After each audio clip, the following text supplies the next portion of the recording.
Hello everyone, कैसे हैं आप सब। एक बार पुनः शिव कोचिंग क्लासेस पर स्वागत है। उम्मीद करता हूं आप सब अच्छे होंगे, मस्त होंगे, बेहतर होंगे और आप सभी की पढ़ाई बेहतर चल रही होगी। बच्चों, क्लास 12 फिजिक्स एनसीईआरटी में चैप्टर नंबर 1 चल रहा है वैद्युत आवेश तथा क्षेत्र, जिसमें आज हम देखेंगे एक समान आवेशित गोलीय खोल या कवच के कारण विद्युत क्षेत्र कितना होता है।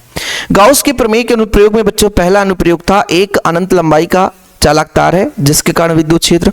दूसरा अनुप्रयोग एक समतल चादर है ना, जिसके कारण विद्युत क्षेत्र। आज यहां पर आप सीखने वाले हो एक गोलीय कवच है जिसके कारण विद्युत क्षेत्र की गणना करनी है। ठीक है, बढ़िया आसान तरीके से। और ये बच्चों थ्योरम की बात करें तो आखिरी लेक्चर है, इसके बाद रिवीजन क्लास आएगी तो आप लोग रिवीजन कर लेना। चलिए शुरू करें बच्चों। बड़ा ही सिंपल भाषा में आप लोगों को समझाने की कोशिश करूंगा, थोड़ा सा आप लोग धैर्य बनाकर रखिएगा। एक गोलीय कवच है बच्चों, इस तरीके से एक गोलीय कवच है। ठीक है, इस गोलीय कवच में जो आवेश है वो समान रूप से वितरित होगा, ये सबको पता है। हमने कहा धन आवेश है, ये समान रूप से वितरित है। ठीक, अब हम इसकी त्रिज्या की बात करें तो इसकी जो त्रिज्या है बच्चों, वो त्रिज्या इसकी आर है। कितनी बच्चों? आर त्रिज्या है। कितनी त्रिज्या है? Capital R. ठीक, एक गोलीय कवच है जिसमें समान रूप से आवेश वितरित है, जिसकी त्रिज्या आर है। यहां पर बच्चों ये बिंदु ओ हो गया। तीन कंडीशन पर तीव्रता निकल सकता है। कैसे?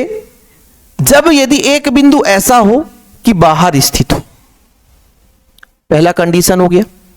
दूसरा बिंदु ऐसा हो उसके अक्ष पर स्थित, मतलब उसके एक वृत्ताकार भाग के किसी भी भाग पर हो, किसी भी बिंदु पर हो। तीसरा कंडीशन है जब उसके अंदर हो, मतलब एक कंडीशन ये है कि आर दूरी पर हो, यानी कैपिटल आर। ठीक है, आर बाहर हो।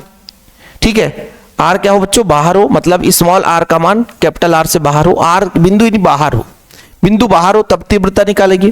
दूसरा कंडीशन, यदि उसके पृष्ठ पर ही बिंदु है तब दूरी समान होगी, आर के ही बराबर हो जाएगी। तीसरा कंडीशन, ये जो स्मॉल आर है बच्चों वो अंदर हो, यानी इसका मान कैपिटल आर से कम हो। तीन कंडीशन पर हम यहां पे तीव्रता निकाल सकते हैं।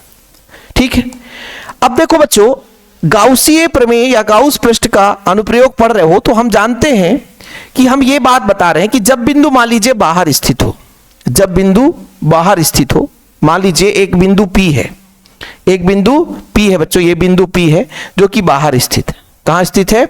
बाहर स्थित है। ये R त्रिज्या है। ठीक, यदि वो बिंदु P बाहर स्थित है, यहां पे बिंदु P बाहर स्थित, बिंदु P बाहर स्थित है, तो अभी गाउस का प्रमेय क्या लग सकता है? नहीं, क्योंकि गाउस का प्रमेय एक बंद पृष्ठ पर ही लगता है। तो जब बिंदु P बाहर है तो यहां पर हम एक गाउसीय पृष्ठ की तुलना करेंगे। किसकी तुलना करेंगे बच्चों? एक गाउसीय पृष्ठ की तुलना करेंगे। ठीक, ये देखो, अब बताओ जरा, ये बिंदु P यहां पर स्थित है, एक छोटा सा अल्पांश यहां पर बात करते हैं जिसका एरिया वेक्टर बाहर की ओर होगा। ठीक है, ये बड़ा पृष्ठ है, समाकलन लगाते हैं। देखो भाई, एक छोटा सा पृष्ठ है और समाकलन लगा दिए, नहीं पूरे भाग की बात कर रहे हैं। एक छोटे से पृष्ठ का मतलब क्षेत्रफल ds है, पूरे की बात कर रहे हैं, समाकलन लगा दी, नहीं पूरे की बात कर रहे हैं। ठीक है, एक एक पॉइंट हर एक बिंदु को हम समझाते चलेंगे। यहां पर विद्युत क्षेत्र का डायरेक्शन किधर होगा आप बताओ? तो कहोगे सर इस पर विद्युत क्षेत्र का भी डायरेक्शन बाहर की ओर होगा, यानी दोनों का सेम डायरेक्शन, दोनों का सेम डायरेक्शन, यानी विद्युत क्षेत्र का भी डायरेक्शन उसी दिशा में और अपने क्षेत्र सदिश यानी जो अपना यहां पे एक अल्पांश, इसका भी एरिया वेक्टर बाहर की ओर होगा। तो हमने क्या बोला बच्चों कि माना O केंद्र और R त्रिज्या का एक गोलीय खोल है जिस पर प्लस Q आवेश समान रूप से वितरित है। ठीक है, जिस पर विद्युत क्षेत्र की गणना करनी है। तो पहला कंडीशन तो लेकर चलना है कि जब बिंदु P जहां पर हमें विद्युत क्षेत्र निकालनी है वो मतलब गोली कवच के बाहर हो, गोली कवच के बाहर हो। देखना जरा, यहां पर देखना कि जब बिंदु P गोल के बाहर स्थित हो, मतलब खोल के, जो अपना गोली कवच है खोल है उसके बाहर स्थित हो। जब बाहर स्थित होगा बच्चों तब हम मानते हैं कि O केंद्र और स्मॉल r त्रिज्या, क्योंकि r दूरी पर हमने मान के चला यहां से यहां तक, यहां से यहां तक की दूरी कितनी होगी? r। यहां से यहां तक की इसकी जो त्रिज्या है मान लेते हैं r। क्या मान लेते हैं बच्चों? r त्रिज्या मान लेते हैं। क्या मान लेते हैं? r त्रिज्या मान लेते हैं। मतलब यहां से यहां तक जो है इसकी r त्रिज्या मानकर एक फिर से हम बंद पृष्ठ की कल्पना कर लेते हैं। क्यों? क्योंकि बंद पृष्ठ यदि नहीं होगा तो गाउसी पृष्ठ नहीं होगा, गाउस पृष्ठ नहीं हो तो गाउस का प्रमेय का अनुप्रयोग कहां से कहलाएगा? यानी किसी भी बिंदु पर यदि हम बात करते हैं तीव्रता निकालना है तो उसमें बच्चा पार्टी ध्यान रखना गाउसी पृष्ठ बनाना ही पड़ेगा, और गाउसी पृष्ठ तभी होगा जब वो बंद पृष्ठ होगा। यदि बंद पृष्ठ नहीं बनाओगे तो गाउस का प्रमेय नहीं लगेगा। तो हमने कहा कि गोली कवच के बाहर बिंदु P है जिस पर हमें तीव्रता निकालनी है, तो उस पर एक हमने फिर से एक छोटा सा गोला बना दिया। वो त्रिज्या के लिए स्मॉल r त्रिज्या का है ना, एक हमने गोला बनाया बच्चों, ठीक है, जो कि एक बंद पृष्ठ की भांति कार्य करता है, जिसे हम गाउसी पृष्ठ कहते हैं। तब कह सकते हो कि गाउसी पृष्ठ से गुजरने वाला संपूर्ण वैद्युत फ्लक्स फाई ई होता है। देखो बच्चों, फ्लक्स दो चीजों पर डिपेंड करता है। एक तो होता है कितना विद्युत क्षेत्र होता है बच्चों, और कितने पृष्ठ से होकर जा रहा है। अल्पांश से होकर जाएगा तो आपका ds हो जाएगा। लेकिन बात की जा रही है कि संपूर्ण, देखो ना, संपूर्ण फ्लक्स, यदि जो आपका बाहर का गोला है उससे संपूर्ण वैद्युत फ्लक्स, ये वैद्युत फ्लक्स है क्या, कितनी ज्यादा क्षेत्र रेखाएं, विद्युत क्षेत्र रेखाएं निकल रही हैं, विद्युत बल रेखाएं कितनी ज्यादा मात्रा में वहां से होकर के जा रही हैं, वो उसके बच्चों है ना संख्या जो है वो आपका फ्लक्स कहलाता है। ठीक है, इसका फार्मूला यदि हम आपसे कह दें क्या होता है, तो इसका होता है ई ds cos थीटा। ये फार्मूला होता है a डॉट बी बराबर ए बी कॉस थीटा। ये 11th क्लास में आपने पढ़ा।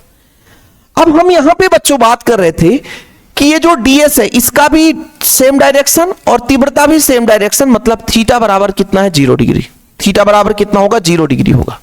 थीटा बराबर कितना होगा बच्चों 0 डिग्री होगा। कितना हो जाएगा 0 डिग्री हो जाएगा।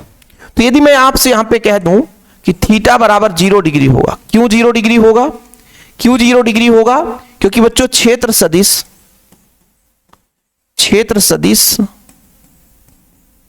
व विद्युत क्षेत्र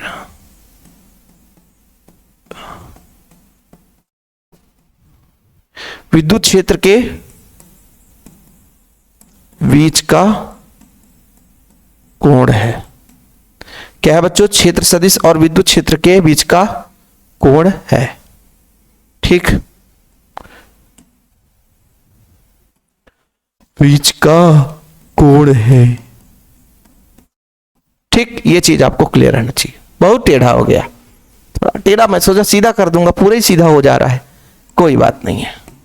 फाई ई बराबर बताओ कितना हो जाएगा, ई ds cos 0 डिग्री। cos 0 का मान 1 होता है, e बाहर ले लो तो बचेगा कितना ds। अब मैंने कहा ds एक अल्पांश छोटा सा भाग है, चित्र में आप लोग देख लो, ds छोटा सा भाग है, समाकलन कर दिया मतलब पूरा एक गोले का क्षेत्रफल हो गया, गोले का पृष्ठीय क्षेत्रफल हो जाएगा। तो यहां पर मैं आपसे कह दूं, इसको मैं एक समीकरण 1 दे देता हूं बच्चों, चूंकि बराबर होगा 4 पाई r स्क्वायर, गोले का वक्रपृष्ठ, गोले का वक्रपृष्ठ, गोले का वक्रपृष्ठ, यानी गोले का वक्रपृष्ठ का मतलब होता है गोले की लंबाई। गोले का वक्रपृष्ठ का मतलब क्या होता है बच्चों, गोले की लंबाई। क्लियर, चीजें समझ में आ गई। अब समीकरण 1 से, समीकरण 1 क्या कहता है, पाई ई बराबर ई, इसका मान रखने की 4 पाई r स्क्वायर। इसको समीकरण 2 दे दो बच्चों। और हम जानते हैं गाउस का प्रमेय पढ़ रहे हैं, तो गाउस के अनुप्रयोग से, गाउस के प्रमेय से,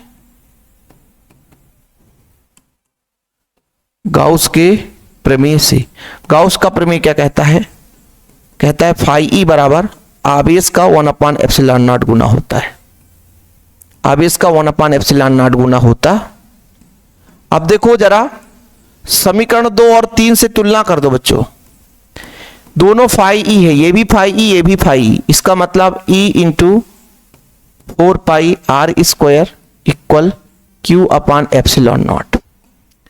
देखना बच्चा, ई बराबर तो हमें निकालना ही है, 4 पाई नीचे जाएगा तो 1/4 पाई, ε0 यहां पे है ही है बच्चों, यहां पे अपना Q है और r स्क्वायर नीचे चला जाएगा। इतना बढ़िया है सर, हाँ जी इतना सरल है।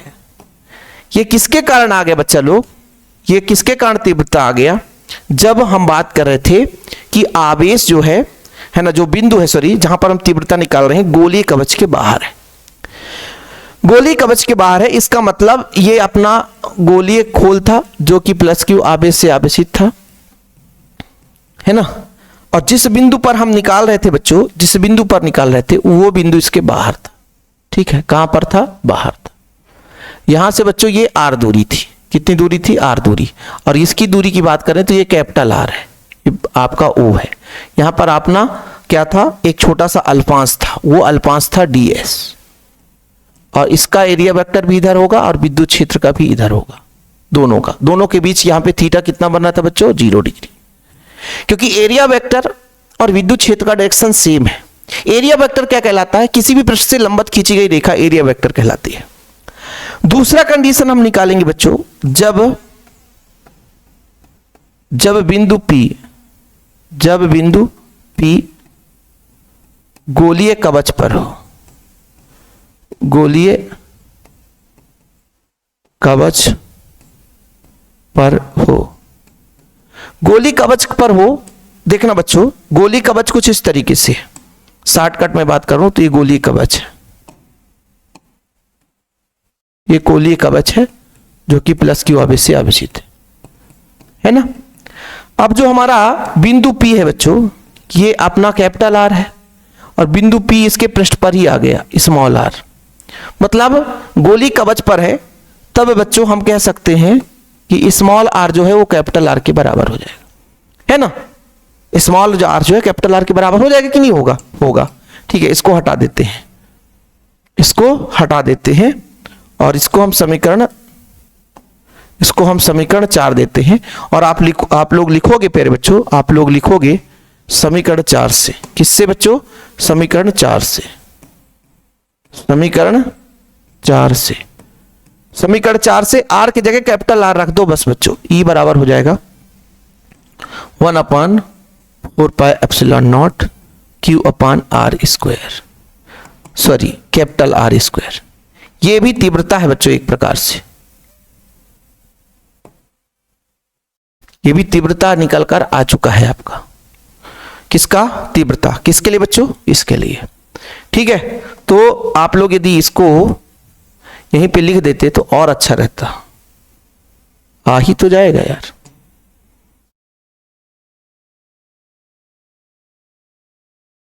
ठीक, ये लो बाबू लो। अब अगला जो बिंदु हम लेंगे बच्चों, है ना, तीसरा कंडीशन ये लेकर चलेंगे कि जब बिंदु P गोलीय कवच के अंदर हो, वाह, जहां गोली कवच के अंदर जहां आवेश जो है 0 होगा, जहां आवेश 0 होगा, वह जो आर है बच्चों, जो स्मॉल आर है वो छोटा होगा किससे? कैपिटल आर से। क्यों? क्योंकि इस चित्र से आप लोग थोड़ा समझो। पहले हमने कहा गोली कवच के बाहर बिंदु P है, फिर दूसरे में कहा गोली कवच पर है यहां पर, अब तीसरे में बोल दिए गोली कवच के अंदर है। तो वहां पर ये जो स्मॉल आर है उसका मान छोटा होगा त्रिज्या से। बढ़िया है, 1 मिनट में काम हो जाएगा गाउस के नियम से। गाउस का नियम क्या कहता है?